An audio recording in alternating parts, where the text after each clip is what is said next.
So for today, I'm going to make a chocolate chip cookies using our neighbor's recipe. Ito yung recipe ng kapitbahay namin dati kasi hiningi ko to sa kanya. So, I hope Mrs. B, it's okay to use this recipe for today. I'm just going to put a little bit of twist on this recipe because I'm going to use a caramel. I'm going to put some caramel bits on it. So, samahan niyo po ako na mag-bake today. Ilalagay ko dun sa description yung list ng ingredients. So, first we need 2 1/4 cups of sifted flour. So, kailangan nating isift yung harina daw. So, ganito yung harina namin dito. Nandito siya. Pero hindi ko na siya nilagay. So, ayan.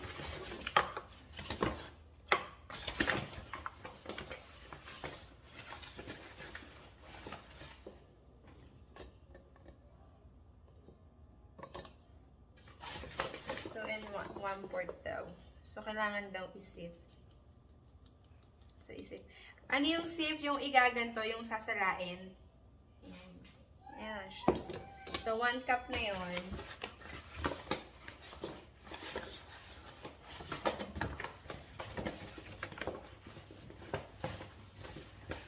So, where did I learn this caramel on the chocolate chip cookies? Dito naman din sa isa naming kapitbahay. Binigyan kami ng chocolate chip cookies with caramel. So, hindi niya alam yung recipe kasi, ewan ko din, binigay lang din sa kanila, shinare lang din sa amin. So, hiningi ko yung recipe ng kapitbahay namin. Ang gulo, no? So, gets nyo na yun. Bahala na kayo mag-intindi. So, 1/4. 1/4? 1/4.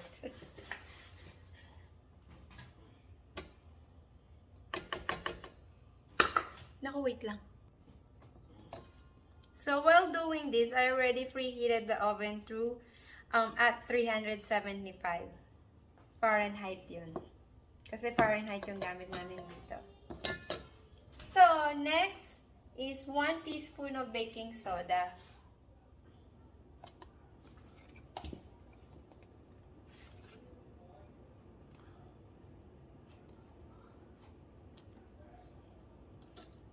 Oops. Uh-oh.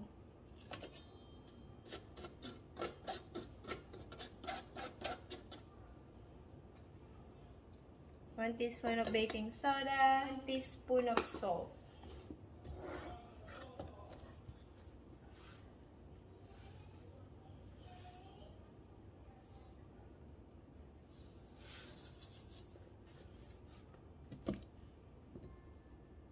Ayan.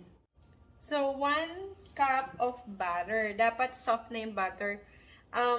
Nilagay ko siya sa oven while I'm heating up the oven. So, medyo na-melt na siya. Nakalagay dito sa recipe, you can also use Crisco. Yun daw yung ginamit ng kapitbahay namin. But, wala akong Crisco, so butter na lang. Unsalted butter yung gamit ko. So, sabi dito, 3/4 cup of granulated sugar. So, white sugar yun for sure.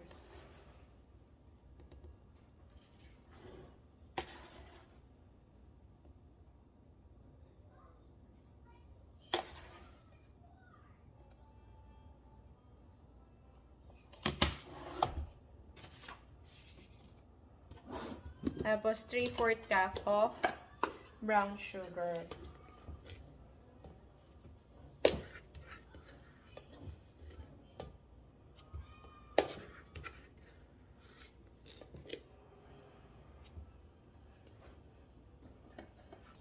One teaspoon of vanilla extract.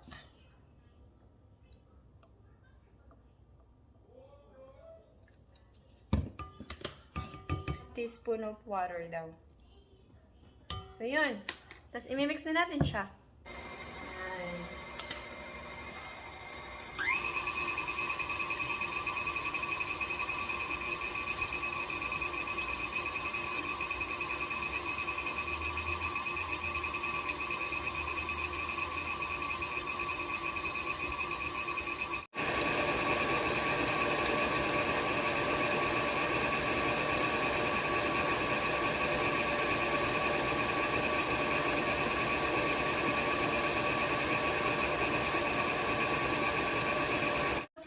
natin daw ng 2 eggs.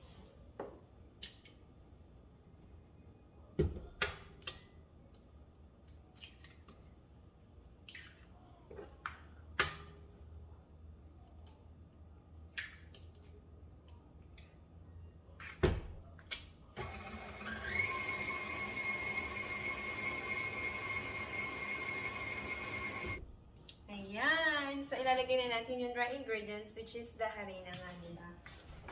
Yung ginawa natin kanina.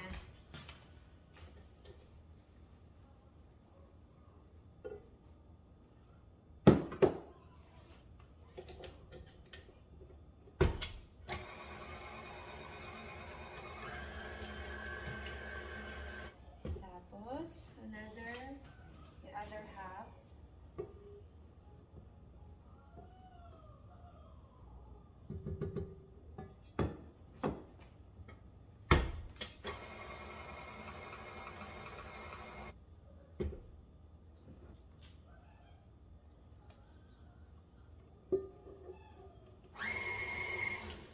So, yun. Ilalagay na natin yung chocolate chips at saka yung caramel bits. Ilalagay dito sa recipe, 2 cups of semi-sweet chocolate chips. So, ang gagawin ko, 1 cup of chocolate chips at saka 1 cup ng caramel bits. So, ito yung gamit kong caramel bits. So, sabi niya, she used the original Toll House chocolate chips. Eh, dito tayo sa mas mura. Sa Great Value. Parehas din ang lasa yan. So, 1 cup of semi-sweet.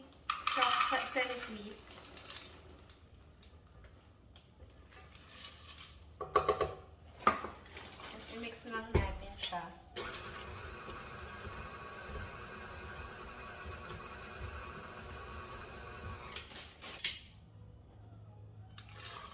Naghihingalo na yung mixer ko. Sinong gusto mag-sponsor ng mixer?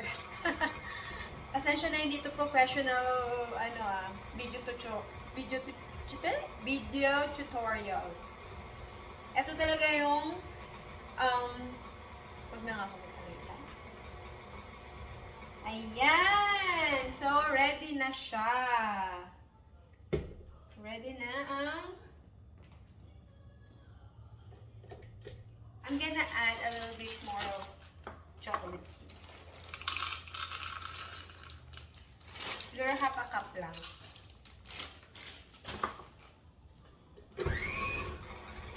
Grabe. Ayan.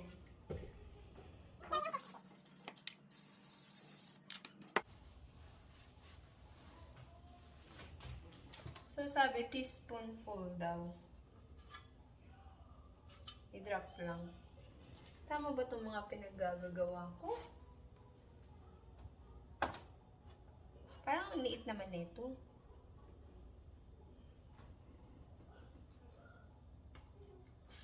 Mrs. Bartley, is this correct? Teaspoon.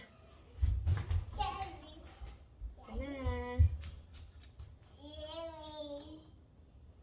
Tigdagan natin.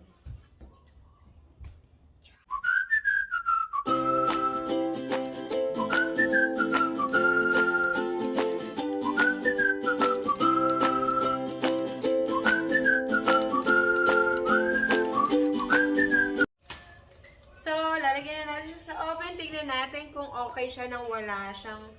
Usually kasi I use paper parchment. So this time, inisprayan ko lang siya ng oil. Yan. Tapos na. Ang sarap. Natikman ko na siya. So hindi siya palpak. Okay na okay siya. Yummy. Sarap nung caramel. Lalo na pag na-melt na yung caramel. Ang sarap. So, hindi na palpak ang aking chocolate chip cookies. So, try nyo ang recipe na ito. Bye-bye! Thank you for watching!